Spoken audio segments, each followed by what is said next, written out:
What my instructor had me focus on here Better follow through. was the grip of the racket and starting in a correct position at the top before initiating the follow through. Nice.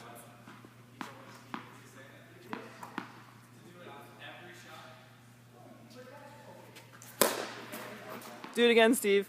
In the second section here, we put it all together and try to get everything done in a more fluid motion.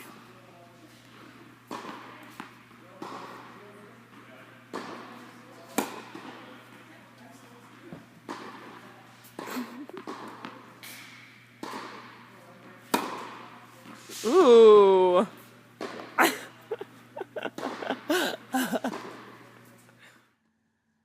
On the first attempt at serving the tennis ball for this project, my first shot hit the net and came up short.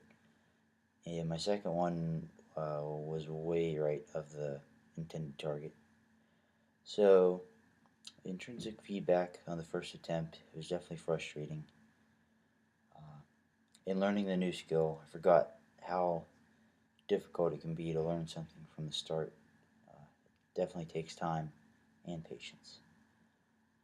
As far as my instructor is concerned, my instructor was Lisa Petruzillo. She's a member of the Penn State women's tennis team.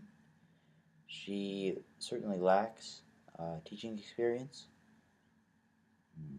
During each lesson, she suggested about 10 or 12 different things to focus on, so it was difficult to kind of pick which ones I wanted to use and focus on those instead of just hitting the ball.